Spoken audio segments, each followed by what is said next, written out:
Hello ladies and gentlemen, today we're back in War Thunder and we're looking at a replay sent in by Christian JP. Now I was on the War Thunder Reddit and there was a post which was talking about the 50 cal buff or the 12.7 buff that had taken place just before update 1.69 came about, and it was the post of a screen of the end of a battle of Air Assault, which is that exact battle that you're seeing right now.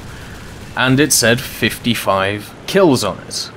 Now 55 kills in a normal battle is pretty much impossible. I think the most I've ever seen is about 30, maybe 35.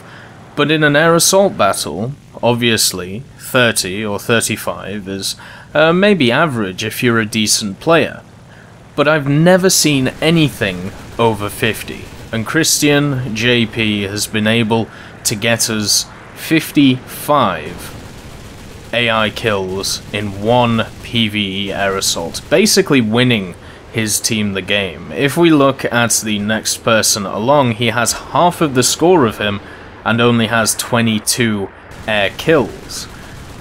Now, the reason why he posted on the War Thunder Reddit was to show the buff that the 50 cal or the 12.7mm gave these aircraft. Not just American aircraft, because you've got to remember other vehicles such as the Italians, the Japanese, they use 12.7s as well and are generally affected by the changes when 50 cals are changed as well.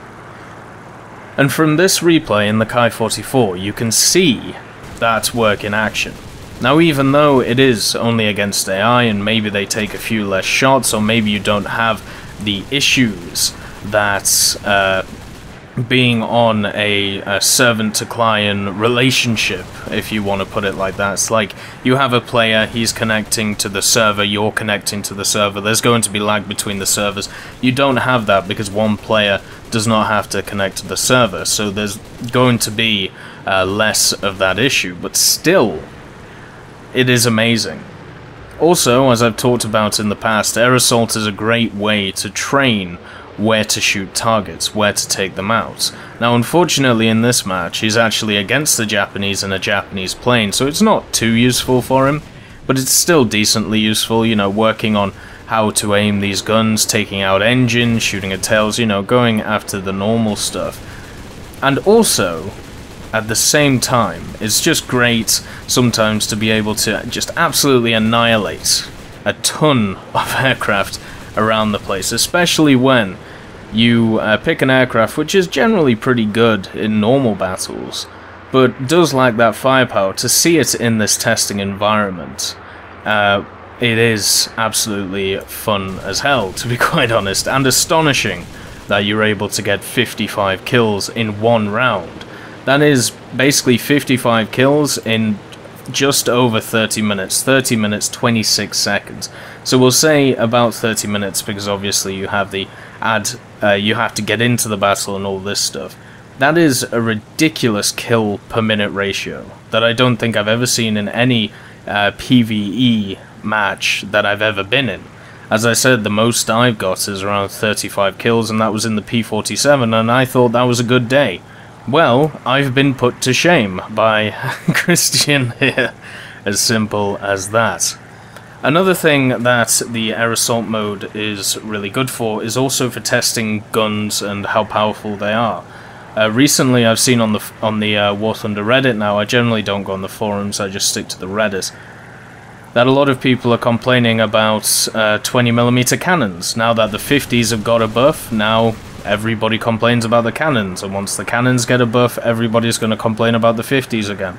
It's as if there's you know, a little bit of a balancing act here, and no matter what Gaijin do, it's going to go downhill for a certain part of the player base who won't like it.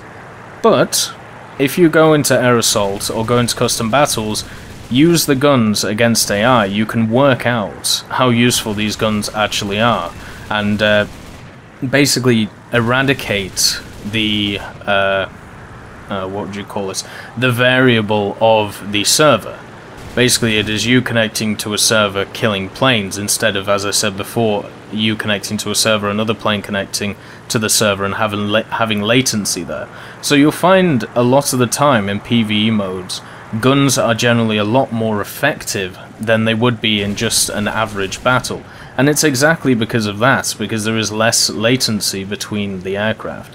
So before jumping the gun on certain guns, it is always worth testing them in a safe environment. Basically not in a PvP environment, but in a environment like this, Air Assault, or in a custom battle, or a mission editor battle, so you can work out if it's the gun's fault or if it's the server's fault. When a lot of people were talking about 7.7s being very weak a while back, the thing is they weren't very weak. If you actually took them into a custom battle, this was a very long time ago, if you took them into a custom battle and had a go at a lot of AI, you would just rip wings off, you'd set everything on fire, you'd destroy everything. And when Gaijin decided to move the servers, or change the servers, now this will be a year, maybe 2 ago, the 7.7s came to life and started becoming chainsaws, showing that it wasn't the gun itself, it was just the fact that it was, you know, there was too many, too many bullets going towards the target and only a few of them registering. So that is something you've always got to take into account. But as you can see here, Christian JP is doing a great job of just lining up targets, being able to knock them down and working out where to shoot them. Just shooting them either in the pilot's stock, in the engines, or if he can't shoot anything else, just generally trying to shoot the tail of the aircraft. But on these large lumbering Japanese planes, it's generally a good idea to either aim for the pilots or aim for the engines, and Air Assault is a wonderful place to learn how to do this. As I said before in another video talking about Mission Editor, Air Assault is exactly like that, and now the Tank Assault is very much the same way. But I will do a video on Tank Assault in the future, talking about my general thoughts on it. That is not the video for that. That is not the video for this. This is a video to congratulate Christian JP on his great achievement of 55 kills, and to ask you guys if you have any replays of above 55 kills. Let's make a little bit of a competition out of this. Let's see who, I don't know, who has the most kills at the end of the month. I wonder if anybody can beat 55, because I will be extremely surprised if anyone does. But well done to Christian, and I hope you all have a wonderful day, and I'll see you next time.